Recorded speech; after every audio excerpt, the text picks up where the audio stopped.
You know what I mean? He got to talk about his straight business. You feel me? He about to talk. Man, we'll hear his straight business. I like that, OC. Man, we about to get into a lot of straight business. As a matter of fact, hopefully by next week y'all have some shirts too, straight up. Yeah. So I'm working on that. I'm gonna wear that proud. Working on that. Straight business is something to be proud of. No. Yeah, because it's to the point. Ain't no sugarcoating it. Yeah, it's what we represent, all of us. Mm-hmm. We can almost change the fighter word to straight business. For real. Naive, for real. That'd be like, that's too much now. You're being too much now out there in them streets. Straight business. You get a little bit too much over there. Calm down over there. The gravy train. Hey man, people don't like to concentrate. You got to put some water in it. You got to dilute it. You understand? You got to dilute it. Yeah, man. That's straight business, man. That's what Cowboy fans want, man. I feel that so we much. Can't get it though. We sick of it. Can't get it though. Don't make me go to straight business. Don't make me do it. I'm gonna be quiet now. Don't start it. But you kick off, man. So you know. I don't want to do it. I'm gonna just be. Yeah, I'm gonna be try to be good. Because Jerry, don't make me jump on you again. And Steven. You got to do what you got to do, Big. You got to do what you got to do. Say what you got to say. I feel you. You know what I'm saying? Boss already started it out there. He threw it out there, so I'm just gonna have to jump on it. Y'all been on Kellen more. Then I hear Stephen Jones talking that I think the world of him. So we are excited to bring him back. We don't do it. He didn't say everybody from the beginning. He said I think the world of Kellen Moore. So we are happy to bring him back. Big, you gonna take You must be out of your goddamn mind.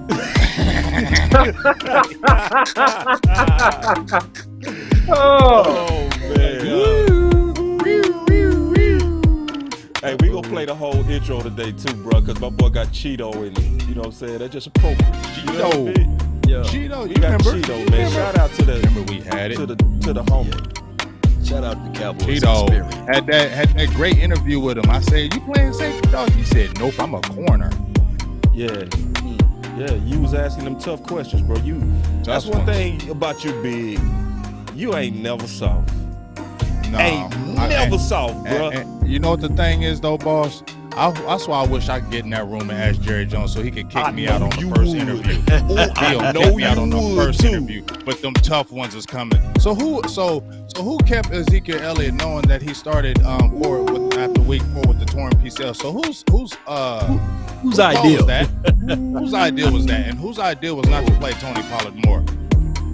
Whose idea was it to start Leo Collins after being suspended? I don't like that. He'd be like, he gone. He gone. They get him out of here.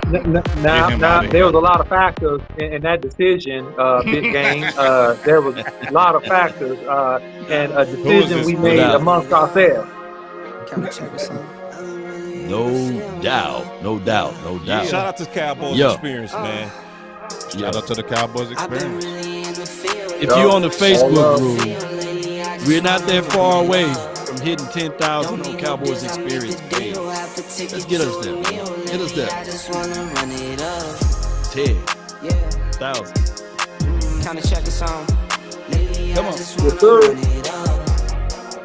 Sharing is caring, by the way. Count it up. Law Nation. Boss Cowboy Sports. This is that song, though. This is that song. You should never, ever change this. I don't think this song's ever going to get old. I don't care nobody told me. It ain't never getting old. Don't you ever stop playing this song. Charge to the Yeah, man. That organ is everything. Fire! Yoga Lane. And when we finally got that just ended everything right there. Yeah, it did. We stopped playing all intros after this, dog. You feel me? The Yoga Fire. Because we had all been saying it forever with our mouth, and now you finally got it. What? Yoga Fire. Yoga Lane. Yeah. Run it up. All right, let's go. We got the final word in the dough. Let's kick it in. Yeah. All right, man. Yeah. So we got a lot of topics, bro. We gonna get right into it. We gonna always start with the big homie James. Let's go and get into it, man. You got a couple of topics. You was already starting it off as we were just kind of sitting back in the cut. So 2 things. I don't care how we started. You was talking about Kellen Moore and Stephen Jones, and then you said NFL, y'all in trouble. Where you want to start, big dog? Trouble. I mean, we'll hit that off because that's a top topic, and we'll hit the Kellen Moore, Stephen Jones type of thing. But I mean, it's just trouble. A lot of people. I hear a lot of people in the street saying, "Oh, the NFL. It's the NFL. They're gonna lose." A lot of people I've heard in them streets is like, it ain't like got a chance, and we'll see. I'm gonna just say this that I feel. I'm gonna just say this. I'm proud of Brian Flores. He looks like a no-nonsense guy. I watched some interviews with him when he was at Miami. He wasn't a guy that talked a lot, but you could see and sense his presence, and I think that's why the players liked him and played for him, and that's why they had winning seasons back-to-back, first time since 2003. So just seeing that, and basically him saying, I know I want to continue to have a dream of coaching in this league, but I know that's probably going to be over now. He knows that he's being pretty much like the martyr, the sacrificial lamb through this, because I think he's exposing a lot of things that need to be exposed, a lot of things that have been going on for a long time. There's not a lot of minority coaches, owners, general managers, and it's nobody crying the blues. Those are just facts. And it's not just African Americans, it's Latinos, it's Asians, it's women, it's whatever. It needs to be more diverse than they say it is, than we see with our eyes, and we see it's not. So I commend him for stepping up, and I want him to tell it all, tell all the real. So this can finally get cleaned up and there can start being advanced, because it's 2021 and we shouldn't be seeing this disparity with minorities still along the NFL, when the majority is African Americans, and other races contribute to the NFL as well. And it just seems like it's not really saying what they say it is. So I got a big ups for Brian Flores, in my opinion. No doubt, man. That's deep, man. That's good. That's good points right there, man. This is a sticky topic to most. Some people only see it from one side of view, and I get it. Just being in the National Football League is good. Good pay and everything. But I think what Brian wants is an equal opportunity, and we shouldn't it's crass to even have the Rooney Rule. I'm not a big fan of the Rooney Rule, but that's just how it is. Just like affirmative action, I'm not a big guy of fan of affirmative action, believe it or not. I just believe that if you should hire people just off of the information that they have in their head, you shouldn't be forced to. And one thing I do know about people with money, especially billionaires, it's hard to tell them what to do. And at the end of the day, they would prefer to be comfortable in their own billion-dollar playpans, and they don't want to have something forced upon them. So he's going against the grain. He's trying to buck the system. So we will see what this is going to all produce at the end of the day. But I can tell you, oh my goodness, he's under a big old microscope now, And I think that, like you said, Big Game James, he's the sacrificial lamb of this topic right here, unfortunately. Mm-hmm. Yeah, this reminds me somewhat of Colin Kaepernick, of when people didn't understand why he knelt, and we had a lot of police brutality across the country. I think that people are scared of their positions, their monies, and future opportunities. So I think that he's going to probably stand alone. Unfortunately, we have a lot of systemic and cultural differences in the NFL. And when you get to the higher levels, you don't have many billionaire African-American people or minority people in that sense. So people tend to hire people that they relate to. And I'm not saying that whether that's wrong or right, but we tend to hire people that we relate to, that we're comfortable with. So if I'm a Caucasian owner or a white owner, then my culturally and my background and people that I respect in terms of finance and business success, it's a likely probability that they were of my same background, pedigree, or color. And so you don't see many African Americans get the opportunity to be in high positions in these organizations, or minority people in general. So this is a thing that is kind of an eye opener, and that's something we have to keep a close eye on, because hopefully this will open doors and at least speak to the fact that there are many people outside of the norm of what you see in the NFL right now that are qualified and that are great personnel and coaches. Yeah, well, man, there's so many different ways we can go with this. I'm gonna first start by saying we all got to get very comfortable having these types of conversations, because these are the type of conversations that help us move forward in a better direction. It's uncomfortable, it's embarrassing, people don't like it, but at some point we all got to get over and do the things that lead to progress. And progress in this country don't come without pain, it don't come without sacrifice, it don't come without discomfort. Right. It's a fact. You know, every move that we've made going forward, every move that we've made in terms of race relations, getting out of slavery, civil rights, Jim Crow, all that stuff came with two things. It came with being very uncomfortable and somebody willing to lose, a lot of people willing to lose. It also came with the help of a lot of white people. Right. There's not one major progress that has been made in race relations without also the sacrifice that comes with our brothers of the lighter hue. So we all got to come together about this, because we all tired of it. It ain't just black people that's tired of racial tensions and racial issues. It's white people, it's Asians, it's brown people, it's every color. We tired of it, and we want a better system. So I'm also say, just as I sum this up, we need in this country more diverse owners. Not even just black. We need Asian owners. We need Hispanic owners of the NFL. Yep. And I'm gonna say this is important to me. They did a study in Florida, okay? And they found that when they did and concentrated on having a diverse jury, that the citizens in Florida felt like the outcomes was fairer, and they accepted the outcomes way better. Fire! Yoga! Flame! That boy came right in with the fire. And gave the look with it. Fire! He didn't say yo. He just said fire. I gave the look. I gave the look. No, I'm fire. He said, I'm fire. I gave the look with it. Yeah, because, bro. Yeah, man. That's real. I wouldn't trust nothing. But you know what? And I'm gonna say this, man, and I'm gonna run off from it. You know, one thing I do love about rooting for this team, the Dallas Cowboys, is that I don't look like everybody. You know, outside of James Harden, I guess, and Denzel Washington's son, I don't look like everybody. But no matter where I go, I see people of different shades of hue.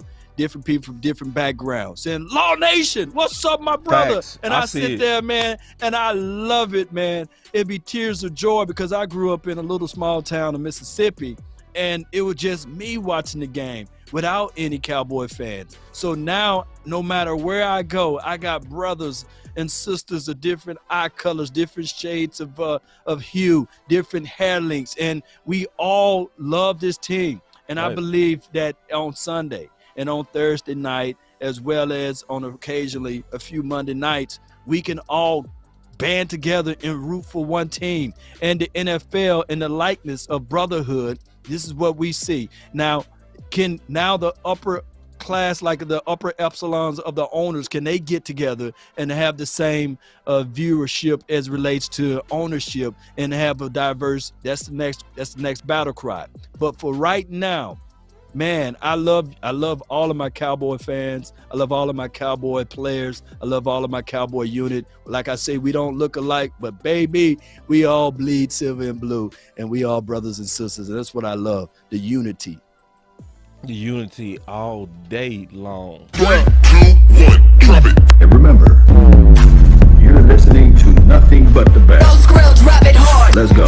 It's time to This is the last thing I'm gonna say, and then we can go to your other topic, Big. It's time for Jay-Z himself to be an owner. For real. It is. Listen, he went out and he said, we above kneeling. No, he said, now he didn't say we're above. He said, and he did it like this. He said, and he gave him about 20 blinks. He said, I think we above kneeling. It's like, okay, you done kissed Goodell ring, big dog. Since you done kissed the ring, you need to be the next in line. I'm done. What you got, Big? But the only thing is, man, have you been to Denver, Colorado? That's the only team that's open right now. That's open for Colorado's nice. I've been to Colorado. I've been to Aurora, Colorado. Colorado's beautiful.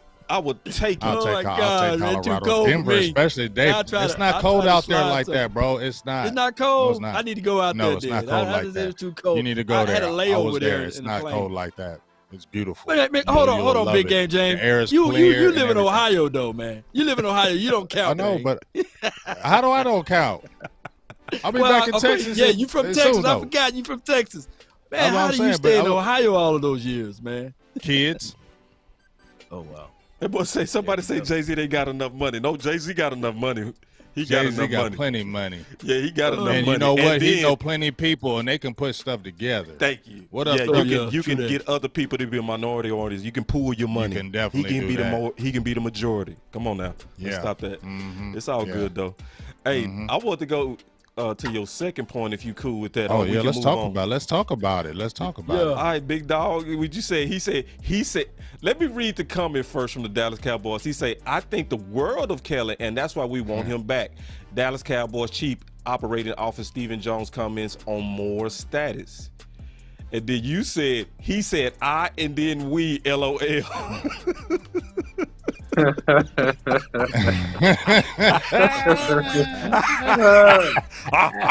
What that evil laugh, Law? What that evil laugh? I mean, that's like that's wild, ain't it? Like, that's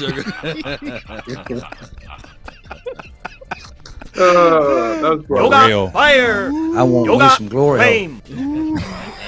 Go ahead, big dog. Y'all crazy, man. Oh my God. That evil laugh. Boy, Law got them butts. This stuff be on cue with it too. Yeah, my boy be cold with it, man. Oh man, I'm sorry. This is real, man. Y'all catch us. I hate to rub it in, dog. I know we out of the playoff, but can we just do this one good favor? Shout out to all of the 49ers for no longer saying bang, bang, not a gang, because I got so tired of that. Let's put that to pieces. Yes, bye. But they play good, though. They play good, though. I ain't going to even shoot too many slugs at them boys. I can't say too much. They whooped our ass. You know what I mean? So I kind of just chilling. Underdog, so I can't shoot too many slugs in the balls, but that's appropriate. I know. No, that's appropriate. I'm just glad you ain't getting 6. But you ain't getting 6. They right along with us. You are not getting 6 again. Thank you. You are not getting a 6 again. Thank you. But go ahead, Big AJ. I hate to derail the thing, but I had to talk bad about those 49ers, though. It is all good. Oh my God, good, man. That's just funny, man. We're talking about Kellen Moore, and it's just funny how Jerry comes on here doing all them mumbo jumbo talking in them mumbo jumbo interviews. I got to call in for what? What are you talking about? And then you get Steven talking right behind him saying, I think the world of Kellen Moore. So we know who likes Kellen Moore and why he's still here.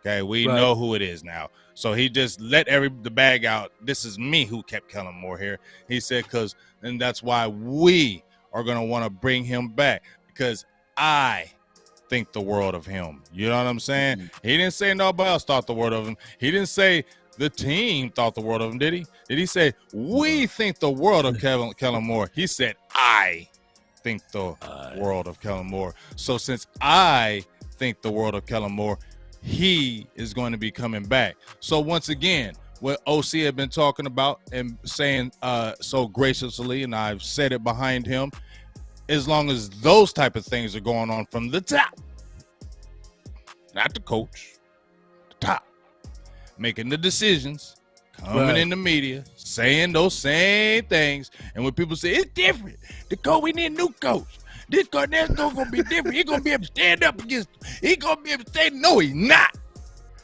We're getting fooled again. He's going to bring you in. He's great. He's a salesman. He's an oil salesman. He had to have a lot of money to be able to do that, and he's great with the salesman. So he keep bringing you in with that. So that's why he keeps that Sean Payton thing floating, because he already tried to do damage control with them interviews, and a lot of people was mad. You feel me? A lot of people was still mad. Like, no, we ain't feeling that. We ain't listening to that. So all of a sudden, Sean Payton retires, and all of a sudden, Sean Payton is around. So what does that do? That gives Dallas Cowboys some more hope, and once again, those guys are making the decision. None of the coaches are. And so what do you tell me is going to be different?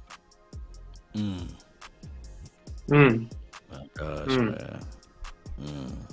Well, it's very interesting because, I don't have a whole lot to say about that, because at the end of the day, you got to go what will win you football games, and just not football games, the key football games. Do you have the players and do you have the coaching staff in place that is good enough as a unit to win close and hard football games? And my contention based on this year is that we don't have the cohesion totally from the players and the coaching staff to win hard football games. And so you got to be willing to make adjustments if you want to right the wrongs. If you don't, then don't throw a fit. You get what you get. That's what it's going to be, man. It's going to be kind of same old type deal and situation, unless this is addressed either by some controls being taken away from Kellen Moore or by some accountability by the overall offensive coaching team and helping him make certain key decisions. Other than that, I think you'll get a repeat, because I don't think 1 year or one offseason is enough time for him to mature and really turn the corner to be able to loosen up and do what he got to do in those big moments. Oh my gosh, man, you right on the money with it, man. I think the world of Kellen Moore, believe it or not. I believe that Kellen Moore is a wonderful offensive coordinator, but the problem is, and don't hit me with the womp womp womp womp, because I thought that was coming. No, but I just look at it like this. He's smart. He's brilliant. And my thing is, he's still green. Yeah. Now he's going into his 4th year. And what's happening here is we don't have time. We literally don't have time for the development of Kellen Moore. It would have been wonderful to see Kellen Moore go to 2 or 3 years with Boise State and then come back and be a coach for the Cowboys as a offensive coordinator. But that's not the case nor the scenario. And I think that I was listening to A to Z Sports Dallas, and Sky Walker had a caller to call in. And Sky is very crafty with his calls, right? And one of the things that the caller said is that Kellen Moore and Dak Prescott got to get on the same page.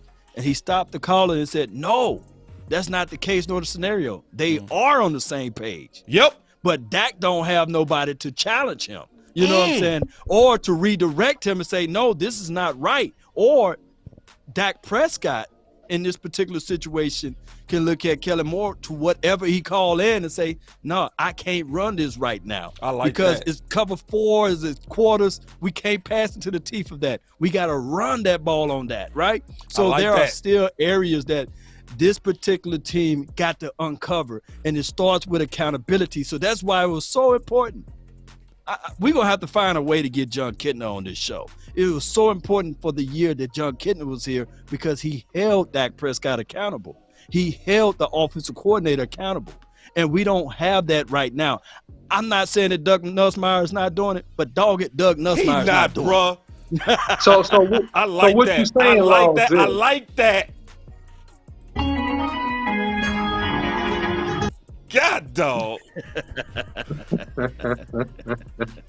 Well, what you're saying is, Law, is you're saying we need, and this is funny because this, I mean, this is the peril of being a Dallas Cowboy fan and podcaster. I mean, you don't see this in any other team. This is the most unique team in the NFL, right? We need a judicial branch, a legislative branch, and an executive branch. We got to have 3 different branches to keep each branch in check so that one don't go topsy-turvy and ruin the whole team. That's basically what you're saying right here, right? Oh, I love it, man. Yeah, that's exactly what I'm saying. Big, I know you got something on it, big dog. Well, you already started. I mean, it's my turn. I mean, he started. Go ahead. You got something else. Go ahead. Because you know I was. I want to hear you. I want to hear what you got to say. Hold on, bro. You know me, bro. I gotta. Hold on.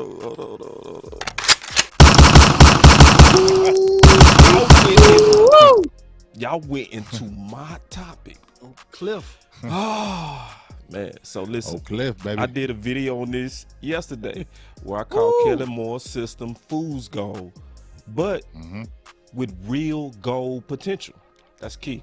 Oh, he got real gold potential, and I think Law, you was fair and balanced on your analysis. Because a lot of people did want to shank you with the butter knife, but no, Kellen Moore is a smart dude. It's no way to listen to Kellen Moore and not be impressed. So I'm going to just say a little bit of what I said yesterday. I'm going to try to carry it a little bit different. All right. This is the issue. Kellen Moore. I'm serious, though. I'm serious. I know y'all laughing, but I'm serious. Kellen Moore is too tempting to the Scrooges. Think about it. Like, really think about it. If you're a capitalist, think about it. If you're a capitalist and you know that you had a mind, right, and a system at Boise State that was able to take a bunch of average athletes and go 50-3. As a capitalist, you're going to try to stick with that system. You go give it all the time it needs to work out the kinks in your league. Because if it succeeds, then as a Scrooge, that means you get to pay boss less. So once I figured that out yesterday, I promise when I was putting this presentation together, it hit me like a ton of bricks. I say they are not getting rid of Kellen Moore. I said because he is catering to the greed and capitalists that made them who they are, billionaires, trying to find the same product cheaper. And that's what we dealing with. Yeah, it hit me yesterday, Law. It just hit me. And I said, and that's when I said, I don't care what happened. I don't care what Hall of Famers spoke out on them. They not letting them go. Period. Yeah. Well, is Miami holding the candle with that? Because I want to say one more thing, just real quick. I want to say one more thing, because now I've moved. I'm not about lobbying to get rid of him. Once I came to that realization, it's how do we turn him into gold? Can we talk about that? How do we? Yeah, we can talk about that. I want to get everybody ideas on how to get him to work. Here's my thing. Here's my thing. I never knew he was. I knew he wasn't getting fired. I don't know why people were telling him. I don't know why I was hearing all this Twitter chatter saying he was going to go. Yes, you wanted him to go, but he wasn't going. So I don't know why everybody was like, I ain't watching Dallas no more. Well, then you better turn your TV off. You better turn it off. You're going to see Kellen. I don't know why everybody was like, Kellen need to go. He ain't going nowhere, dog. The Joneses love him. I'm telling you. How you doing, guys? I don't care. It's the same setup, and I'm not going to run away from it. It's the same setup and the same luxury the way Garrett came in. And if you're telling me, boss, you said that Linehan-ish, they don't want to get away from that. They don't want to get away from it, Raw. So if they don't want to get away from it, that's still keeping it in the building with Kellen Moore, right? And that's still under Jason Garrett, right? Because that's under that tree, right? So they don't want to get rid of that tree. In essence, they cut off one of the branches in Jason Garrett, but they still kept the other part and going to still let it grow. And at the end of the day, it's the same setup the way he did. He came in, he was Dak's quarterback's coach, for real. Come on, dog. That's why. Come on, dog. Ain't no. How was you? He's your quarter. Let's think about this right quick. Let me just say this right quick. If you just working at a job, right? Yeah. Right. And you working with somebody, and you look at him, and come on, dog. He a peon to you, right? He a peon to you. Yes. But then he becomes a supervisor or something. Are you still gonna look at him like, oh, you my supervisor now? You'll be looking like I'm gonna do it, but you are still a peon. Yes. You still ain't telling me nothing. You still ain't telling me. Who are you telling me nothing? I'm better than you. You never played. You're telling me. So this dude was his quarterback coach. Now all of a sudden he's his offensive coordinator. Do we feel like there's the respect there? I don't know that. They might be cool, but you know what I'm saying? But y'all buddies, that ain't working. And that's what we talked about with the Kitna thing, because Kitna was gonna hold you accountable, because Kitna was gonna tell you either you're gonna do this or you're not. Throw the ball. If that's a bad throw, why'd you just throw that? He's not getting that from nobody in there. And that's the problem why he's probably holding that ball and being gun shy or whatever. But the whole point of this is, in my opinion, is that the Joneses still allow this. They set it up like Garrett. He came as a quarterback's coach, easy, smeezy, and did you hear what Jerry Jones said? There's only 2 coaches I got them to turn from being head coaches. That was who did he say? He said 2 people. Sean Payton to the Raiders. Sean Payton and Jason Garrett. Now, did you hear how he said that? So basically, you already undercut Wade Phillips. Ooh, he just sit there and said it out loud. He said it out loud that I had already got Jason Garrett to turn and be. So what are you saying? I basically promised you the job while Wade Phillips was still there, so Wade didn't feel that. So you undercutting him. So you're not doing the same thing with McCarthy by still keeping Kellen Moore on board? Oh my gosh. Oh, I want to go to solutions, bro. But you still on the problem. We gonna go to solutions. But the problem is, boss. The problem is it's hard to get to solutions when your leaders can't lead, and that's the Achilles heel, right? Dallas is like Achilles. He's the big Trojan warrior, big muscles, #1 offense, the most touchdowns, the most points, and all of a sudden when you get in a tight game, you can't run the ball effectively to control it and close it out. Here's that arrow, boom, right in your Achilles. Oh, he's dead. And that's the problem, man. That's the problem, man. It's a big, strong engine with key weaknesses. And the only way that you get this to work is everything has to be measured, Boss Cowboy. It has to be measured in terms of game plan. It has to be measured in terms of the execution and key moments, right? And it can't be all in on any coach, especially a guy who is a younger guy who is smart as crap, but he needs to learn how to be a better scenario-based coach. He has a bag of great plays. He really does. But he doesn't have really a true system. He needs to be a scenario-based play caller at a higher level. And he needs a veteran coach to help him with that. That's what he needs. And until he gets that down, and it's going to take him a couple years if he does it by himself, and we just going to have to watch. But if he gets some help, his growth can be accelerated by a mentor. So 2 things. Bring back John Kitna, allow Mike McCarthy or somebody to mentor and help facilitate how you structure the plays offensively to help Kellen Moore. That's what you do. That's the solution. Hey, I gotta jump in because this is making me sick, dog. I gotta be honest with everybody. I'm gonna get back to solutions, but I first gotta get to what's making me sick. What the OC said mixed with what Big said in terms of the mess that Mike McCarthy is in. This is a mess. Unsullied Mike. Oh, so like, just think about how nasty this is. So I'm explaining the scenario of what Law just said on Unsullied Mike. All right, I'm gonna explain this scenario about this. Oh my gosh! All right, listen, this is very unsullied because Mike McCarthy came out and said how he coaches. He said, what I do is I give input to my special teams head coach, my defensive head coach, and my OC. Right. But in my system, I believe what makes us better is they got to believe in it. So even though I give the input, if they install it, they call it. That's what he said, right? But now Mike, the kitchen is on fire. The kitchen is on fire. Jerry to step in and say, no, I'm going to change your system. Yeah. I want you to step in and help him. So now what happened to the system that's supposed to be for the genius?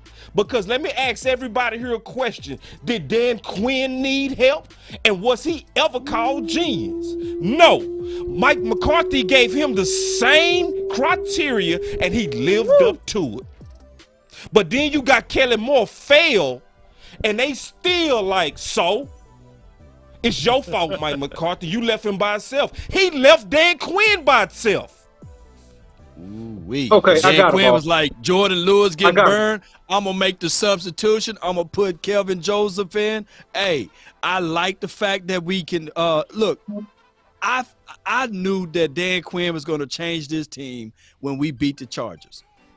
You saw when D-Law went out and they said, okay, now we're going to put Parsons on the edge and now we're going to blitz Parsons off the edge. Look, I said, man. And then we started getting the turnovers and everything. I said, that Dan Quinn, he's something special, man. You know, but go ahead. I don't want to take just real quick, because that's what that mix of what Big was talking about with the OC made my stomach hurt. Because it is unsullied. And it's like, even though we all want to try to get to solutions, they right. And it's almost like you got to accept it. It's like, okay, I got it. Look, can I say one? I'm gonna help. Go ahead, boss. I mean, I'm gonna help. I'm gonna help real quick. Hashtag straight business. Okay, here it is. Here's the real. I like that. I like that. I really do. The OC. There's no emotions, no friends, no loyalty. Straight business. Straight business. Put hashtag straight business in the chat. You see that hashtag? Put it in the chat. Hey, so here it is, Boss Cowboy. Here it is, Law. Here it is, Big Games. And we would never know that this happened, okay? This is a solution to the problem. I got it. I had an epiphany. I got it.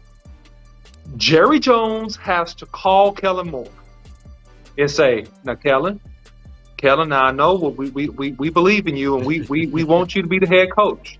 But we need you to do a few things for us, okay? We need you when Mike has a lot of great ideals and he's won a Super Bowl now and he's a fantastic coach now and you got to show him respect. So what I want you to try to do, Kellen, just try to listen to Mike and incorporate some of the things he's telling you when we had his pregame prep, okay? Just work with him a little bit. You go be the head coach. Just learn from him. You ain't got nothing to prove. I believe in you. Steven believes in you. You know, my wife believes. Your whole family believes in you, Kellen. You okay, Kellen? You ain't got nothing to prove, Kellen. Just learn and listen to Mike. That's the solution. Unless Jerry Jones has a sit-down conversation with Kellen and tell him to chill and listen to Mike and stop trying to reinvent every wheel and prove himself, he go keep on doing what he's doing, trying to prove he's prolific, dynamic, and got a bunch of cool plays. That's what's going to happen. Let me counter that straight business thing right there, the OC. Talk to him. When you are unsullied, there's no desire. That was the whole point. It's been chopped off.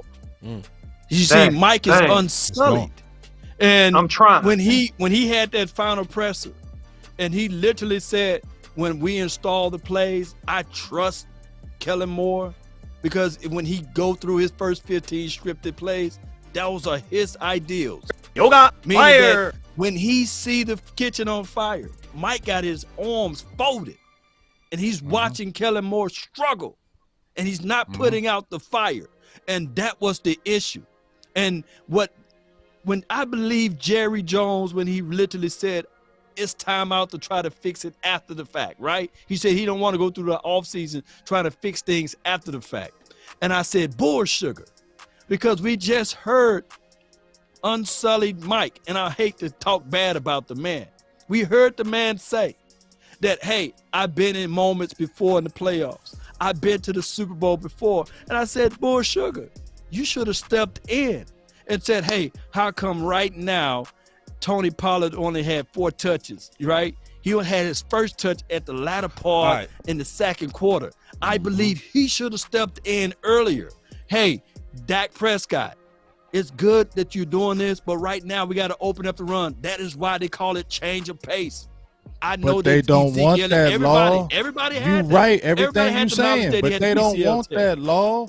They don't want that law. You saying everything you saying is right, but they don't want that. That's why you say he's unsullied. That's why he don't do that.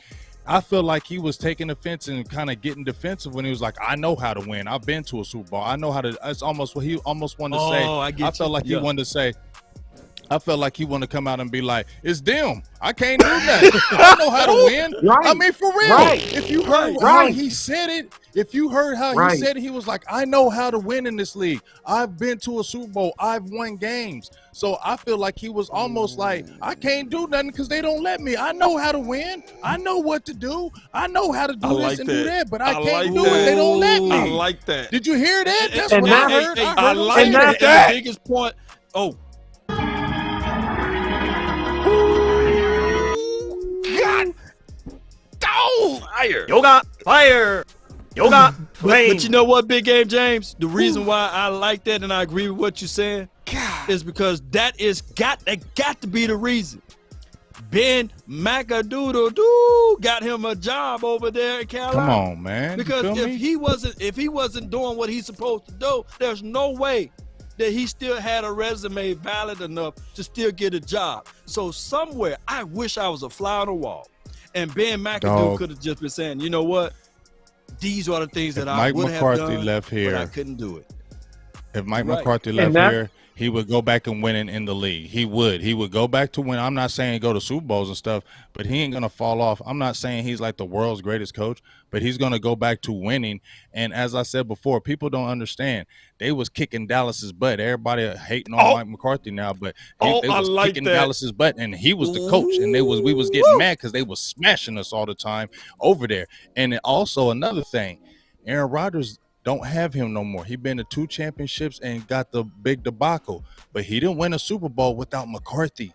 Okay, people need to remember that. He won the Super Bowl with McCarthy. He ain't win nothing without McCarthy yet. Man, I like he that. Ain't win nothing without McCarthy yet. So McCarthy must know what he doing a little bit. And you remember how them two used to beef? Yes. You remember how them? You know how Aaron Rodgers, because Aaron Rodgers got a mouth, but you know what? Mike McCarthy, we remember what I think somebody was bringing it up when he was sitting down Eddie Lacy because he was saying he was too fat. Y'all remember how he was getting on them jokers and doing that? He was doing those type of things. When he had the control, he was getting on them and making them moves. He can't come over here and do that, and that's why he's not doing it. And that's why he's getting defensive. And that's just what it is, in my opinion. And that's why I swear. And, I can't. I just. That's why. I'm sorry, boss. That's why I said. I said you gotta have somebody above everybody to tell Kellen to listen. If Mike is neutered, then the man who's neutered everybody has to tell the person that's not neutered that it's okay to listen to the neutered. The man that's neutered everybody has to tell the man that's not neutered, Kellen Moore, to listen to the man that has been neutered because he has wisdom and he can help you. That's why I said it got to come from the top. That's the only way you go get Kellen to incorporate and do certain fundamental things that he should do. Oh, my God. Hey, anyway. Real quick. I want to just jump in real quick.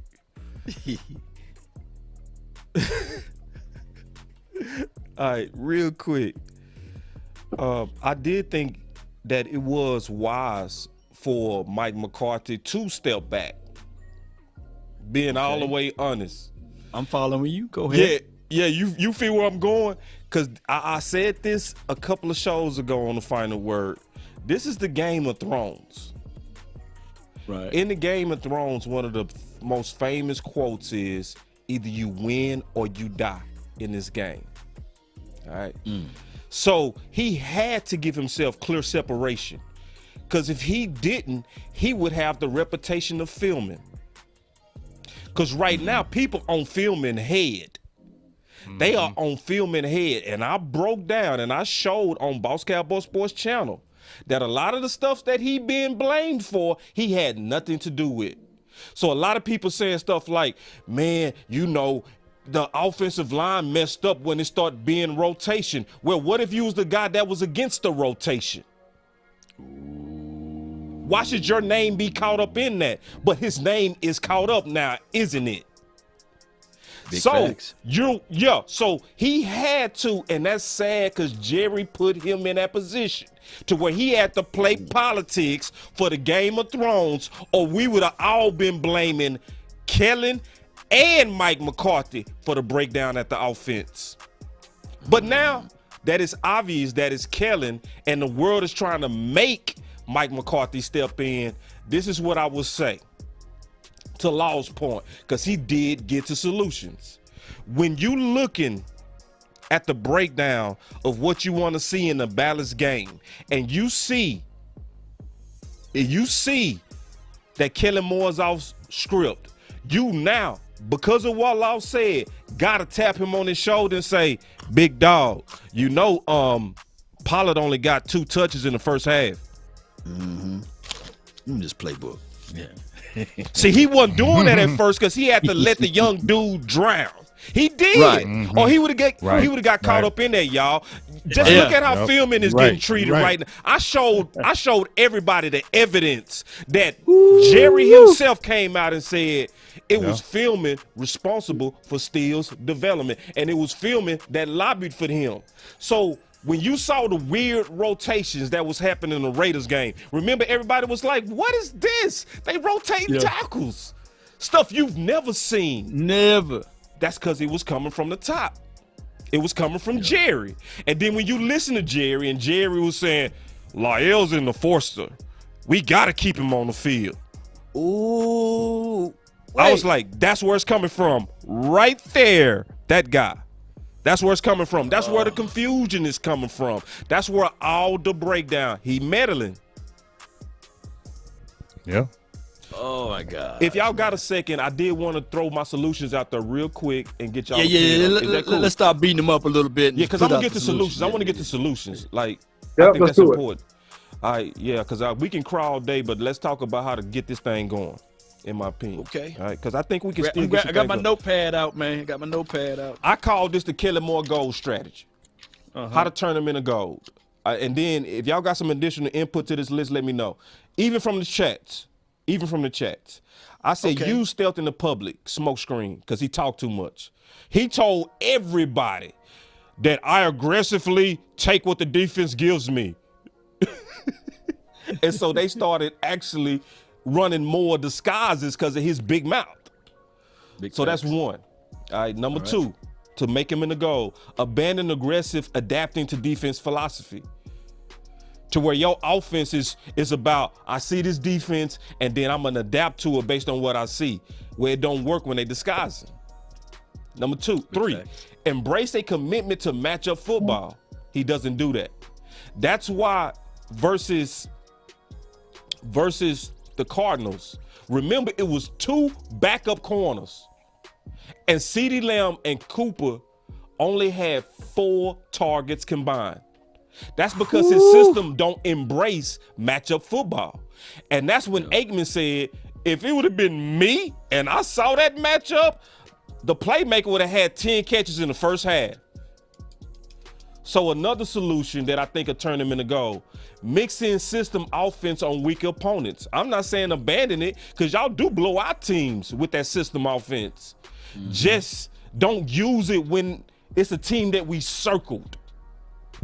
You know? Oh, I get what you're saying. Yeah. Don't use it against a team we circle because it don't work.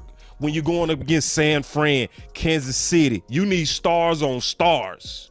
And obviously run the ball. I see people saying run the ball. That goes into embracing the commitment to matchup football. That goes into that bullet. All right. It's just simple math. 6 DBs, man. Shoot. You run it.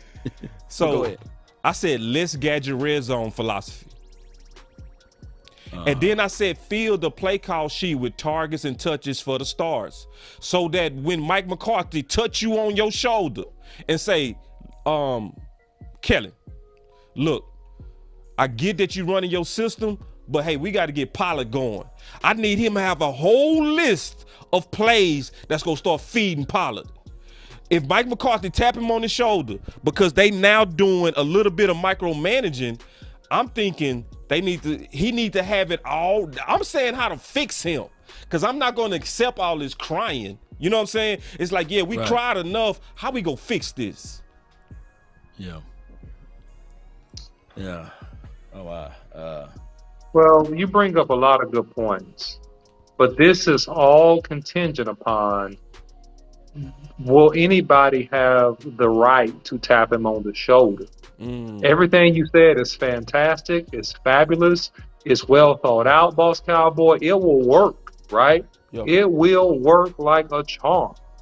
And I'm all for it, man. I just hope that I'm not convinced either. Okay, just straight up. But I hope that that somebody has the power to tap him on the shoulder, and that's allowed. That's allowed in this establishment. That's what I hope, But what you said is great. It makes perfect sense, man. It's fantastic. And that means a lot coming from the OC. For real. This man's name is the OC. So if I was wrong, I tell you, he would in a heartbeat so the fact that my brother that gave me the approval, I feel good. We got Rome in the house too. What's up, Rome? My boy Rome said he needs to trust the input of his stars. They on the field. They can see what's happening better than anyone. Trust our stars.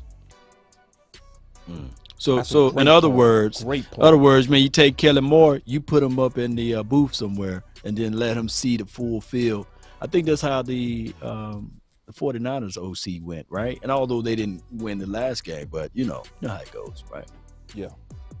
Better view of things.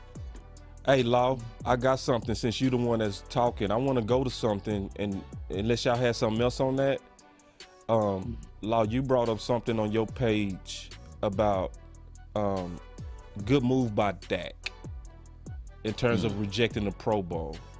I want to get your thoughts on that, because that also spurred into other guys, and I do have these links in the description, turning down their invitation to the Pro Bowl. Obviously Zach Martin and T. Smith. I want to get your thoughts on that, since you've done some stuff on your channel actually talking about that, as well as bringing it up on your Twitter. So, and then we can all kind of take our turns and most certainly that. Most certainly, I just view it as, the Pro Bowl is a glorified hype situation, whereas the meaning of Pro Bowl is no longer the same because it's right before the Super Bowl, and those boys risk injuries, and there's also practice and everything else. And I believe that Dak Prescott, regardless of the situation, is the quote-unquote leader of this team, and by him refusing to go to the Pro Bowl as an alternate is a good move in my opinion, because now he can sit back and rest his leg, right, or rest his arm, get fully focused in, and just think about 4 months from now to get back out there on the field to pursue his legacy with the Dallas Cowboys. And follow suit is Tyron Smith and Zach Martin, because they probably looking at it like, hey, if my quarterback rejected this, why in the world am I out here? We made millions of dollars anyway, right? And the NFL, if you guys pay close attention to this, and I'm not trying to be conspiracy law, but watch, the NFL love to twist everything. And now they're going to speak positive and glowingly of the Cowboys. And they use the Pro Bowl to hurt us, because then they will say, look at the Cowboys. The first thing they say is comparison analysis. They had 2 Pro Bowlers on that offensive line, which never was the case nor the scenario. The offensive line is one unit that must speak at the same time in unison. One unit that everybody got to be on the same page. It don't matter if you have a Zach Martin and everybody, and Zach Martin to the left of him is weak, and the Zach Martin to the right of him is weak, right? The OC can explain that vividly, right? You only as strong as your weakest link.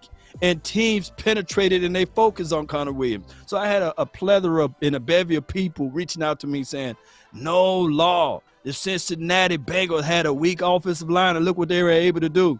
One is because they all played on the same beat. I get it. Yeah, they gave up a lot of sacks. But I guarantee you right now, there's nobody on the Cincinnati lineup that'll say, hey, bring me Connor Williams. Bring me those holds. Bring me that situation. Whereas Joe Burrow's drop back and is a 52-yard bomber, and then all of a sudden you see flags out of galore everywhere. No, those boys fight in the trenches together.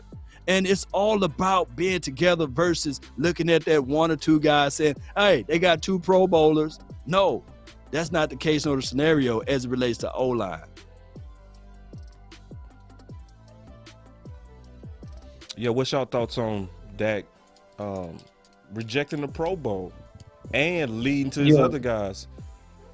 And if y'all don't care, we can change the subject too. I mean, we can move on to something else, I promise y'all. No, I'm going to be quick on this one. Look, man, it's a good sign. It's a good thing. And it speaks of priorities. And it also speaks of that, man, really, we ain't got nothing to celebrate. I'm not happy about how the season ended, right? I don't like this. Yes, I don't care about no Pro Bowl. I don't care. I like right? that. Forget that, I like man. that. Let me rest and let me get back to the lab. And if you're down the road with me, then you go do it too. And that's what the boys did. And especially people that are elite players like Smith and Martin that have age on their bodies, they need to rest. Forget that, man. Go get massages. Go do yoga. Rehab your injuries. Start working on your body after you take about a month off, man. Work on your body. Get ready to rock. You know what I'm saying? Forget all that. You don't need an extra game. All you guys are very wealthy men, and you guys are good to go, man. Forget that. So he's setting a tone again, and I like that part of it. That's really good. Yep. Straight business, I got something. Unless you had something on that big. Did you have something on that? No, just basically, I just feel like it's a good PR move. Ooh, that's my dog. Ooh. Hey, this one for you, Big. This one is perfectly for you, dog. This one from my boy out of H-Town, Studi Wood out of H. Studi Wood. They don't know what that is. They don't know what that is. And see, you see I was quiet when my boy Law hit that button. See, everybody got to learn something. You know what I'm saying? Yeah, when I say I like that, you know what I'm saying? People not following that cue. I know. But my boy Studi would say, at some point, your QB has to make plays in big moments. Dak has done that before. We just need to get back to it. Now, listen, everybody got different opinions on this. That's cool. Don't beat up nobody that might critique Dak right now, because I know a lot of people love to get sensitive about Dak, but you got to know the hearts of the people that's speaking right now. If anybody got any critiques on Dak that's out of these 4, it's not no hate or malice. It's all in the spirit of wanting to improve. I want to say that first. You know what I'm saying? But go ahead, Big. Man, I mean, what were we talking about, Dak? Yeah, we was talking about that. Talk about him, man. I'll bring it up again. I'll bring it up again. Take the gloves off. I did a show yesterday. I posted the Barry Church interview. I was voicing everything he said. Like, he basically said what I feel. You just got paid this big bread. You did great as a 2016 4th-round draft pick, but I don't want to hear that no more. I don't want to hear that you was a 2016 4th-round draft pick no more. Nobody cares about that. You one of the highest paid quarterbacks in the league right now. You need to make plays. You need to make them throws. And if you hurt, okay, then I don't know. Don't tell us. If you don't want to tell us, that's fine. But you better figure it out and get healthy. So that was cool you declined that Pro Bowl, because you need to get back to running. Because I'm tired of seeing all these other guys that can run and throw, and they're doing it, and you not. Dog, it'd be 3rd and 2, and you keep holding the ball, holding. We all screaming at the TV, run. And you still standing there. So you need to just Get them first downs, dog. Stop trying to prove to everybody that you some pocket passer. Okay? You don't got to prove that no more. It's year 7. You better run. I see Russell Wilson. I see all them guys. When it's like close, they like, all right, we just need to get a first down and we'll worry about them next 3 downs later. You need to be doing that. And guess what? And then when I was talking about Matthew Stafford yesterday, I never said that dude was elite. But one thing I did say, the difference is with Matthew Stafford, he got into a good system, but he had the abilities. See, he was already had the physical attributes as a franchise quarterback, but his decision making, he was in a bad system. So he got into a good system with those abilities. But one thing I said, the difference between him and Dak, Matthew Stafford and these other guys will throw them balls when it's 3rd and 9 and you see that receiver and he looks covered and you still throw it and you get it there. You like, ooh, oh, he threw that, man. That boy, that's why he getting, you be saying it in the TV. That's why he getting paid them big dollars, though. You feel what I'm saying? That's what you be saying in the TV. Be like, man, that's why he that franchise, because he ain't scared to make them big throws. He ain't scared at the big moment to be it. And I be feeling like, dog, when the pressure be getting on, just me, I be feeling like Dak be feeling that pressure, and it causes him to play like he does and get conservative. I feel like he don't want to lose that game, and that's why he does that, because, dog, there'll be openings, and it's like, throw it, and he won't do it, and he's got to do it because you're getting paid to do it. So you wouldn't be mad at Dak if he threw 3 to 4 interceptions in his pass game, right? If at least I seen Tony Romo do that. Okay, he was still gunslinging it. Yeah. He was still gunslinging it too. No, I don't want him to keep being conservative. I mean, we saw in 2019 when we talked about how he got kidnapped. He seemed like he was taking more chances. He was throwing the ball deep. And I'm not saying he wasn't throwing the ball deep this year, because you could see, and maybe that injury helped hurt a little bit. But at the end of the day, dog, we all watched the tape. We can't say we ain't watched the tape and we ain't seen him with guys open farther down the field, those money throws, and he won't throw the ball. And he's got to do it. He's got to do it. And when the game is on the line, he's got to make them plays. You get what I'm saying? It was that 49ers game, as bad as the Dallas Cowboys played, they still had an opportunity to win it. And what happened? Final possession. And there's been other times when it has. And I've seen him when we coming back, when we down 21-3 or 24-3, and then he going crazy. But I want to see it when it's like right then, not when we coming back, because I feel like there's less pressure because you can just be reckless. I want to see it when you got to make it and it's 3rd down and we need a big first down. You got to get them first downs. You can't be 3 and out after they just took the ball down the field on us. We got to make better plays. You feel me? So, yes, it comes on the coach. Yes, it comes on the coordinator. But at the end of the day, Dak is getting paid like top 5 quarterback. So he's got to play like that top 5 guy. And if everything else falls out around him, he's got to be able to put the whole daggone team on his back and say, I'm going to win this game. Hey, I love being a Cowboy. Big game, James. Game changer. Hey, let's have some fun. Let's have a good time, man. Let's kick it. That's why I cut for you, Big. And a lot of us got respect for you, because even if people don't agree, they gotta know that you keeping it real. Yeah, he kept it real. And I love Dak. You know. Yeah. I love Dak. But my biggest thing is with this, and I feel what you're saying, Big Game James. I just look at it like this, man. The strength of Dak Prescott is not throwing it 35 to 40 times. And unfortunately, I don't care if they paid the man $500 million. It's not going to happen that way. I don't care if he was completely healthy in that game. That's just not his avenue. I think that the Cowboys need to play stronger with his strength, and his strength will be a balanced approach. They need to figure out, just as much as we put the onus on Dak Prescott with his $75 million contract, there's a $90 million running back that didn't get it done too. And of course, we can talk about the front 5. But my biggest wart of that game was the fact that the offensive coordinator didn't design plays well enough to attack that particular threat on the defensive side. Yep. And they didn't tack it on the edge at all. Now, before anybody say Dak Prescott apologies, and I'm not trying to say that Ezekiel Elliott lost us the game just as much as Dak Prescott. You just being balanced. It's a balanced approach. Yep. That is the strength of Dak Prescott. It is. Balanced approach. It's not him going out slinging the ball 35 to 40 times a game. That's not what we paid him for, believe it or not. Let me take this comment real quick, y'all, because I got This is a comment that I want to be very careful about. Chris Davis said, "You ignore the faults of every other quarterback in the league and amplify Dak's shortcomings. You're a sensational BGJ."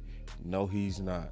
That's why I started with Chris. Hold on, real Chris quick. just Hold on, likes, real quick. bro. He Okay, won't so let y'all it know go, each and other? he just wants. Yeah, he's Okay, always in the Okay, feed. so I didn't know y'all was I ain't cool. even worried about what he's I saying. didn't even know that. I ain't even. I didn't know y'all was about cool. what he's But saying. I want to say, don't even worry about what he's I saying. Don't even know worry about all that. three of these dudes. And I want to say that, like, this is where Big Game James' respect with me went up by 1,000,000, not 100, not 1,000, 1,000,000. When Everson Walls was sitting on this show, Ooh. I ain't gonna never forget that, dog. He might not ever come back because of Big Game James. Because we was debating game changer.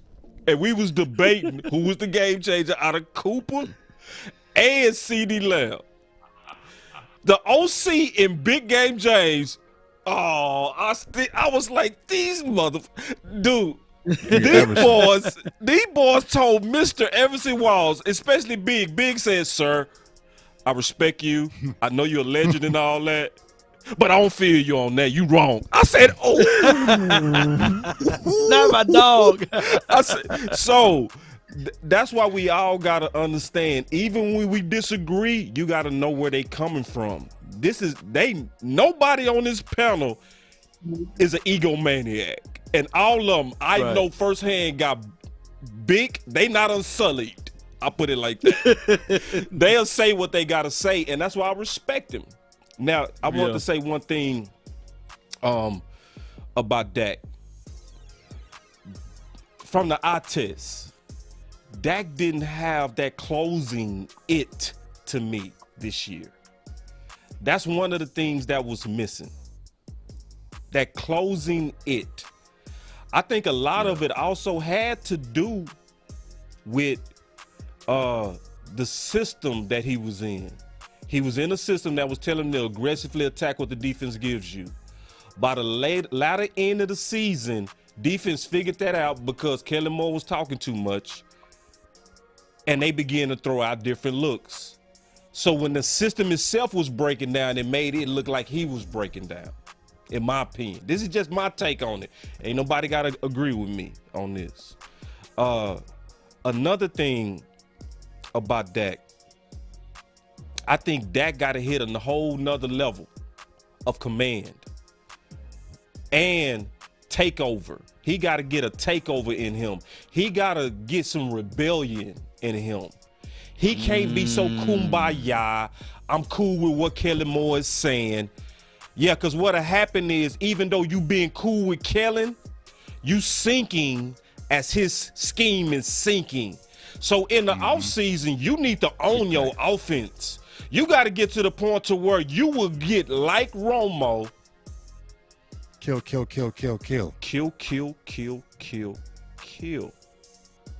That Joker was killing every play. That Joker was killing man. every play. I think something that's key with Dak, man, that really, I hadn't seen, since he's come back from the injury, that I hope I see, is that Dak got to get back to the passion of the game, not just the pressure of being the man. I felt like this year he dealt with a lot of pressure, even though I don't think he was 100% in his body. Of course, all that. But he was playing like a man underneath pressure and with something to lose. He got to find that in his heart what he had his first several years, where you saw passion and he was playing like a dude that was just trying to win. And not that he wasn't trying to win now, but that it's a different sense. It's a different vibe, right? It's when you playing underneath pressure versus when you playing out of passion. And that's what I think that he got to get back to, man. It's just playing with that passion and just love for football. But also, to Boss Cowboy's point, which is beautiful, you got to kind of be the type of person a little bit more that like comes into an organization and you look at your upper management and you show them respect, right? But you got to be like, this is my career, right? This is my career. And the issue with a quarterback is that your career is tied to the offensive coordinator and the head coach. Right. And so you got to talk straight business with those boys if stuff ain't going right. And if you don't like stuff and it's not in what you feel like is going to make the team successful, you got to come in there and have straight business conversations with them. And another thing about Ezekiel Elliott, look, man, when he had a torn PCL, posterior cruciate ligament, man, that is a very uncomfortable injury. And the fact that he played with it all season, salute, regardless if he wasn't supposed to play or not. He got 1,000 on a bum knee, man. Salute, man. He get my tough guy award because I played 10 games in college with a torn meniscus. And I'm telling you, and a PCL is worse than a torn meniscus, dude. And so, dude, hey, he shouldn't have played, but he got my tough guy award for that, for real. The OC. There's no emotions, no friends, no loyalty. Straight business. Straight business. Put hashtag straight business in the chat. That was some great points there, man. Oh my God, that was great points. But there's no trophies to that. There's no awards for that tough guy stuff. And I feel you, man. There should been an alpha coach in that room that said, "Hey, we in the business of winning championships. We in the business of winning games. You know." Can I ask y'all a question? Go ahead, big game. Yeah. All right, so we're talking about this. Remember how I said how Stephen Jones personally endorsed Kellen Moore coming back, right? Do y'all think Kellen Moore believes in Dak Prescott? Yeah. I mean, not Kellen Moore, but y'all think Stephen Jones believes in Dak Prescott? Yes. Yeah, that whole. You think he does? Yep. Yeah, I think everybody up front do. I think they do. I think what really remember a big game, James, when we saw the injury. I remember when he said, and we all he cried said, "You about ain't it a little Khalil Mack." bit. Go ahead. He did say that. He said, "You ain't Khalil Mack," and that's why he didn't want to pay him that money, right?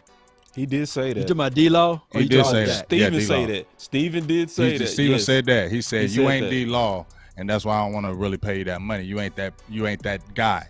Now, I ain't saying he ain't. But what I'm saying is, wasn't he saying a lot about Dak? How we got to pay everybody.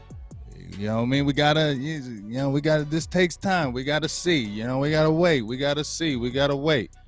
And I know they signed him, and I feel like they was doing the right thing. You feel me? Right, But, right. I wonder just in my heart, not nobody else's, just in my heart, because I know how Steven is cheap with it anyway. Yeah, But that's he it. was really you answered going your on- own he was- question. No. I'm not answering it because You he was did. really. He said, Is it but I'm saying, rhetorical? he said he wasn't gonna say Dak wasn't the guy like he said with D-Law though. Yeah, but that's the time of where he haggling. And they do a lot of stuff to try to get your market value down. They play real dirty in the offseason to where I don't take nothing they say serious in the offseason. Yeah. I don't. That's why when Didn't he he talked say- about I'm but didn't confident, he say he when he didn't said wanna I'm play confident good? we go get I'm Mike listening. McCarthy, I was like, Listen, confident. Listen. Didn't he say he didn't like paying good players great money? Yeah. Okay. But he That's all I'm also saying. said that's how he is, because he also said more with that. He also said, He wasn't like that with Romo. yeah, he Man, was. He was. Yeah, It was like that hold with on. Romo. Yes, he was. But because then he Romo- paid. Show me. I'm You gonna have tell to you show why. me. I'm gonna tell you exactly why. Y'all But hear didn't me they out. pay? Show me Didn't they where. pay Y'all hear me Tyrone out. Crawford $40 million? They paid him Did they 4 pay times. Tyrone Crawford? Yeah, Did they pay but Tyrone Crawford this is the $40 million? difference. Nobody Favorite ever son. says this. No. It's not a favorite son.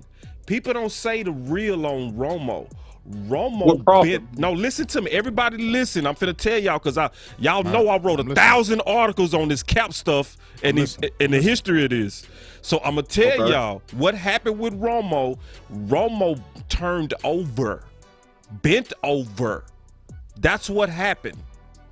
Romo deal was ridiculous. Now a lot of people saw the $100 million, and they was like, Romo got $100 million, but it was a 6-year deal. Right, they spread it out. They spread it out. So he screwed himself because the other quarterbacks was getting 4-year deals. He got a 6-year, $100 million. That's a bad deal. You know what I mean? But most people don't look at the time value of money. I'm a finance major. I know the time value of money. You know what I'm saying? Especially with a rising cap. That was a bad deal. That's why they signed it so fast. See, what took Dak so long is Dak won't go do no 6 year. He was Right. what? I know that. Okay. But I look at Ezekiel Elliott too, how they signed him. But Zeke who? I don't know. No, Zeke who? Remember they did him like that big? They gave him Zeke who? went Zeke, yeah. They do everybody like that, dog. In the offseason when it comes to money, nobody but Zeke like did that. get paid early. But Zeke did get paid early. Zeke did, but Zeke after holding out. But Zeke did that because he knew what they were going to do to him. They were going to do him like DeMarco Murray. Right. They were going to Zeke. I agree. That's why he held out. Because he was like, if they got one more year out of him, they were going to fleece him with that money and say, nah, well, you're 25 now. You got another year on you. You got one more year wear and tear. We're not going to pay you that big money. That's why he held out. He beat them at the pass. He saw what they was going to do to him. And then he got lucky too, because if Tony Pollard would have opened up with those first 2 games, remember that season, those first 2 games, man, then we blew out those teams. Yeah, we were 3-0. Yeah, we came out banging without we came Zeke. out guns a blazing, baby. Yeah, without Zeke. So Yeah, they'd we have did. been That really was saying it, Zeke didn't who? And that's why everybody was getting mad. Like, well, see, Tony Pollard. But see, that's where we talk about how when you gave the solutions to Kellen Moore and we talked about all those things and OC said those things, like Law says, that sounds all great, but we still come back to Ezekiel Elliott was sitting out like that, and then Tony Pollard comes in, and then he turns up. They're like, nah, we just paid this dude this money. We can't be letting Pollard be getting these touches and turning up, because then it's going to be looking like a bad deal for us. So he's got to play. And so that's why we see, you feel me, how he was pushed in that lineup because of that deal. Let me ask y'all this too, though. You asked the question, do the Jones family believe, basically, do Stephen Jones believe in Dak? This offseason would tell it all too, because 2 things can really tell us. What they do in this draft. If they draft early quarterback, then we're going to be, raising up the eyebrow. And on top of that, if they go into the market and they bring in a veteran quarterback, that will raise the eyebrow. Because there's no way in life you can say, I don't believe in Dak, and you still – and I know Cooper Rush had that one moment out there, but come on. If you keep Ben DiNucci and Cooper Rush out there, come on, man. That means that they believe in Dak Prescott. But if they go out there and get a veteran quarterback, you draft a quarterback, then I would say, they froggy on Dak Prescott. Hey, listen, before we get into the final word, especially K, did that. Shout out to Special K. He said Zeke held out because he knew Kellen was going to be a pass-happy OC. Yup, and didn't know how to create run plays. I totally agree with you, Special K. All right, now, it was something we all went back and forth on back in the day. I want to bring it up again. Y'all going to remember this Lord. too. Yeah. No, it ain't messy. It's going to be something No, it ain't messy at all. I'm being nice today. That's why I call this show the Aftermath. We just doing all aftermath talk. Do y'all remember we had this talk about the Rams versus the Cowboys way of team building? Y'all remember that? Yes. Let's revisit that. Oh, wow. Let's revisit Don't shake me, y'all. Let's revisit that. Don't shake me with the butter knife if I said something bad. Yeah, let's go ahead. I know. I know. You got some audio? You got some audio clips, or we just got to I ain't got read no clips. I already know. Oh, okay. I ain't got no receipts. I don't remember what nobody said. I do remember. Okay, you got no thing. receipts. I ain't got no receipts. I remember saying, I know what I said. I said it on my Twitter. I apologize to the Rams because I said they was desperate, jumping out there, going and getting Von Miller, and when they got what's the safety that they got was like a 37-year-old safety, your boy Weddle or whatever. Yeah. I was like, man, these dudes are just desperate, whatever. And I apologize to them because I'm gonna just say one thing about it, and then y'all have the floor. Okay. That organization, you don't know nothing about who it is. I don't know who owns them now. I don't hear about them. All I know is that they all in and they believe in their coach and they empower their coach, because there's no way in hell they're making those kind of trades if you don't believe in your coach. You do not make those kind of trades if you don't believe your guy. And they are empowering him. I said quickly, when they had Jared Goff, They went to a Super Bowl. He said, nah, this ain't my guy. I need somebody else. The Rams said, okay, go get who you want. Boom, he got who he want. And guess what? They right back there. You're right back at it. Yeah. But what we can look at, and when we say this, if Tart, and I know if was a fifth, we all will be drunk, but if Tart catches that interception, the 49ers would have been in the Super Bowl, and all what they did with Von Miller, paying Aaron Donald, going out there doing with the Jalen Ramsey and picking up was a fifth. All of this stuff. Yeah, I'm just saying that if was a fifth. If it was a fifth, it was right in his hands, for crying out loud. It was bittersweet for me, though, because we can't stand the 49ers, but all of that would have been just like this right here. All of that movement and everything would have been this button right here. Where is it? Shame. Shame. Shame. Now, I can tell y'all right now, and I'm definitely not a fan of them. But the way the Bengals did that, oh my goodness, T. Higgins, Jamar Chase, Joe Mixon, that's a really young team at the tight end. You should have showed that thing, boss. What? About Mike Brown. You should have showed that. Oh my goodness. I got it. Give me a second. Really young team. Give me a second, do the big final dog. word, man. I got That's it. what you need to show. I got it, bro. Let Law finish. By the time Law finish, No. What I'm saying is what they did in free agency too. What they did to go grab, look, Cheeto Woozier, he wasn't a world beater, but hey, he was almost always their guy, right? And then you think about Jesse Bates. Hey, he controls the center of the field as the safety. He's been homegrown on that particular situation, right? But Law, everything you're saying is correctly. Everything you're saying is 100% correct. But I'm out here in Ohio, and I know about Mike Brown. He was a guy that was cheap. Let Law finish, dog. Give me a second to set it up. I'm gonna set it all the way up. No. That was the end of that. You know, I was the just only saying thing that team can do in the future is just go draft the offensive line for the near future, and they be okay. That's the only thing they miss. They are. Well, see, the thing is, how you said that, Mike Brown was like the guy who doesn't like to pay people. You seen him run so many people out of Cincinnati because they were cheap. He had a clause in the Bengals contracts that if they said anything bad about the organization, he would take their money. You get what I'm saying? Wow. So he was like Jerry Jones, and the owner, the general manager, the president of he was like owner of all of it. But he didn't like to pay. Where Jerry liked to spend, he was cheap.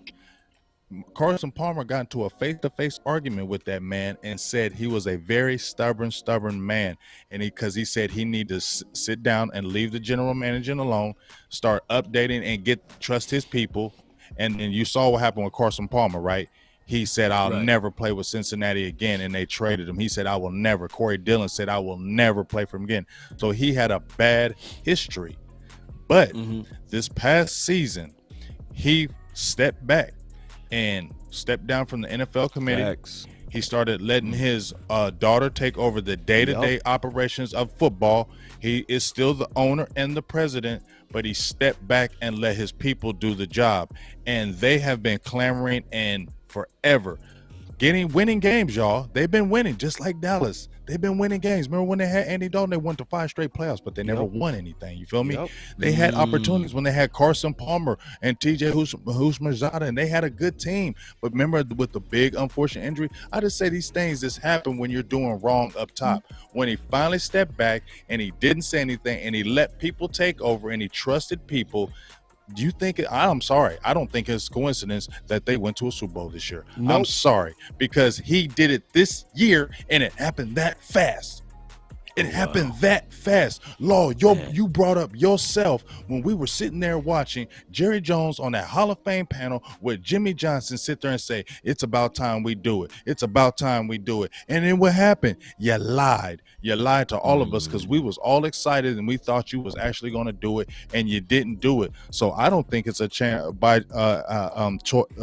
that we had the season that we had only for this kind of failure, because you lied to the fans once again, Jerry. rate. And so this would happen to you. So every time you keep doing that kind of stuff, you're going to get paid for what you do. So stop doing that. Take a step back. Mike Brown, he did it. Look at this dude who was stubborn like you, and he did it.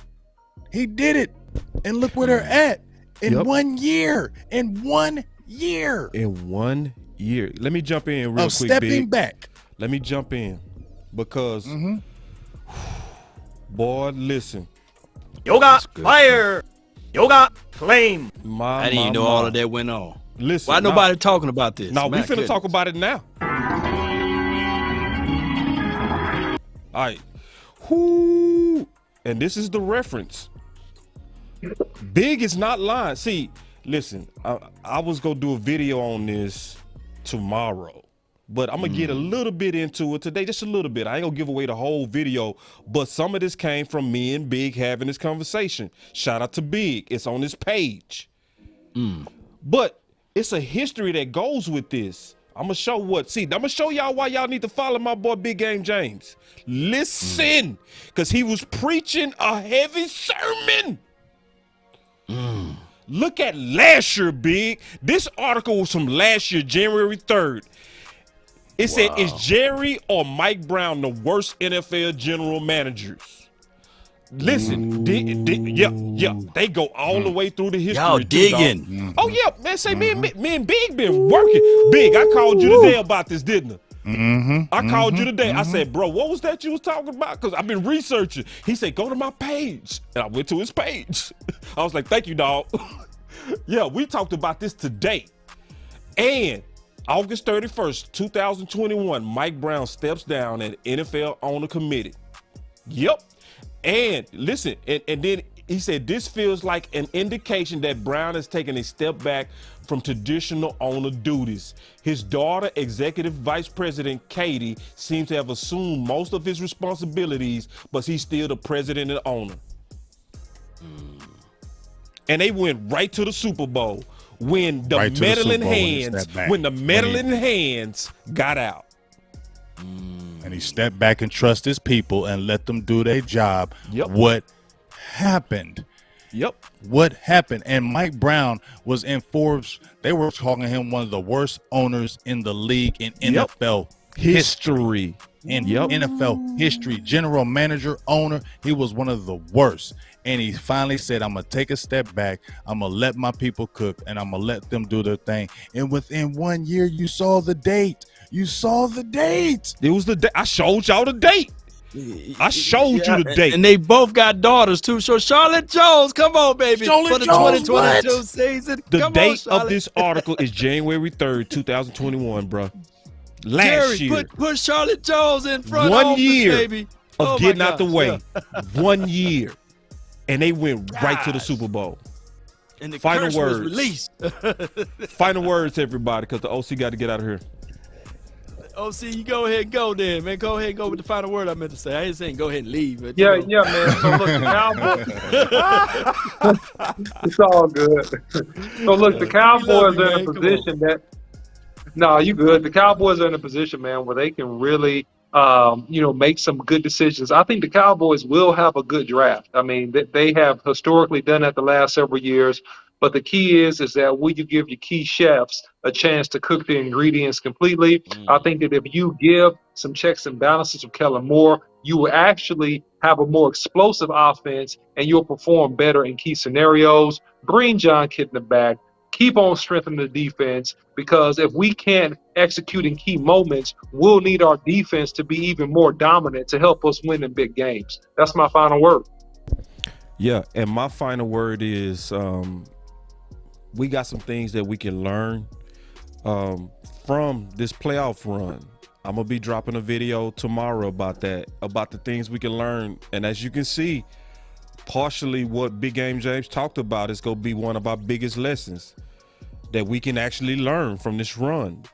We got multiple points, but y'all stay with everybody that's on these channels, because everybody I feel like here are some of the best podcasters, period, in Cowboys Nation.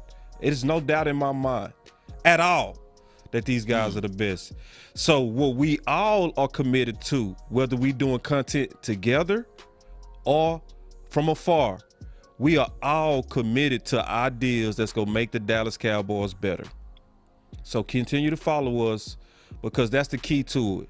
And share all the content, because all of us are putting in work. Is it a coincidence that the last things you start hearing from Big Game James, I already was ready to pull up? Wow. I was ready to pull it up. Amazing, man. Didn't even know he was going to talk about it. It shows you how we are so committed to the research and making us better. That's my final word. Yeah, man, just my final word. You know, I'm gonna just keep it real. We got the talent. You know, I think it, like OC says, it's gonna be another good draft. Dallas is gonna get good players. Dallas is gonna win games. But until what I just talked about with that Mike Brown thing, and it can happen because he just showed you he could do it. That was a dude that was set in his ways like no other, and he did it. And it can show you can change. You can take a step back. Preach. And when he did it, it was really real change, and it comes swiftly. I think it says some things in the Bible, and not try to really preach it, but when you really change and turn to do right, good things happen to you swiftly. They don't wait 4, 5, 6 years down the line. When you change your life, when you change things in your ways, things come to you quickly. You get rewarded. So see the reward, Jerry. See the reward, because you're wasting talent. We're wasting good players. And the time is now to stop and take a step back. That's my final word.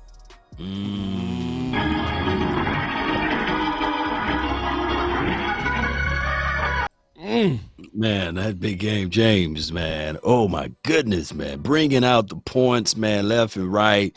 And he's right. You know, a Jerry Jones, be a man of your word, and put Jimmy in the Ring of Honor, because you said it. And I think that the turn of the season came in the Centennial Bowl, in the Centennial game, when we was honoring the Centennial movement. That particular game would have been the ultimate time to put Jimmy in the ring. And I believe by you not doing that, that's when everything just went flat, right?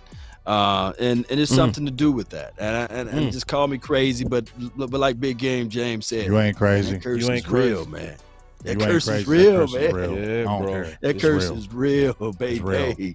It's real. Oh my gosh, man. So this team, let's figure this out, man. The draft is right around the corner. We're undefeated in the draft. No one loses. All of these guys and all of the talent that I believe that Will McClay, John Stephen Jones, Chris Hall, and all of those boys come together, they will find some good players. But let's not forget about the free agency before the draft. I think that what you said, Boss Cowboy and Big Game James, open up the wallet. Open it up. You move money around, you spread it money around. They cleared up some cap space, $16 million open here. Another 11 or $8 million open up before that time frame. Go out there and target a good free agent out there to bring in, whether it be a Jaron Reed, a big boy that you put inside to help out and solidify the core of this defense, right? Or whether it be that top tier safety that you can bring in for a cup of coffee. But don't sit out here and say, okay, we made some movement by signing Randy Gregory and re-signing Dalton Schultz, and that was our free agent moves. No.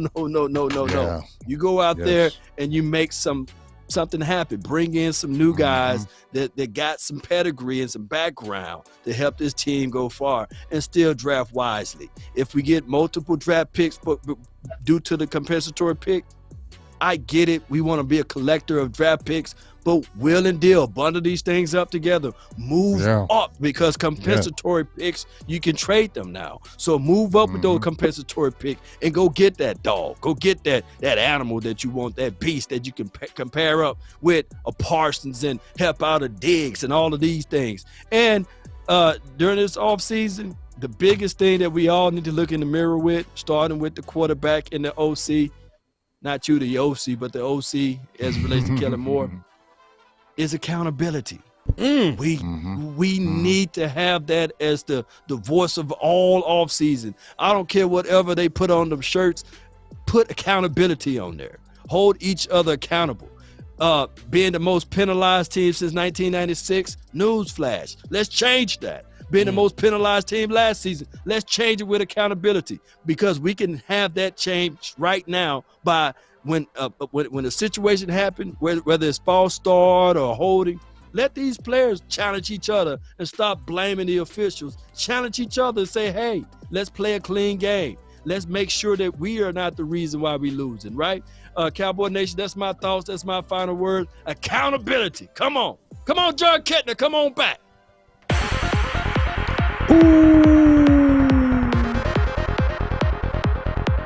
Yeah. Man, that was the final word. God, dog. All right, my dog, Ron. Run Powerful it, final baby. word. Take care, OC. Take care, man. Be safe. Yeah, man. One OC love. have to go. No, very Somebody powerful said final it's word, called man. discipline, not accountability. Discipline. Nah, man, this is a powerful final word. Cheeto in the bowl. Proud of you, big dog. James Slater. Yes, indeed. Later, I know that. Shout out was to dope. Cowboys experience, Yeah, that too. was fun. Appreciate that. Shout out to See, y'all Cowboys don't be knowing them, man. That's why y'all gotta follow us, man. You feel me? We be on that grind though, and ain't no backing when we get them interviews, baby. Oh, So y'all know that. Yeah, we just getting Great grind started. work. People know where this energy at. They know exactly where it's at. Great grind work, That's the baby. final word, baby. Make sure y'all check out that Senior Bowl stuff too, man. We still on? Yeah, we still live. You got your Yeah, pet man, cat make sure going y'all check on, out- big game? Oh, dog, Senior I'm Bowl liking quite a few players, dog. I can't wait till we talk about that. We need to do a show this week or something and talk about that. I'm ready, dog. Oh, man. To keep it Thank real, y'all for the because birthday I'm wishes. They telling me happy birthday Oh, in the chat, man. Hey, that Oh, boy man, Law, appreciate we told he we got told the Law. cleanest. Man, that boy, man, Law, I need to know where you get that haircut. Your haircut man. is fresh too. Oh I my wanted God, to tell you that your boy line haircut is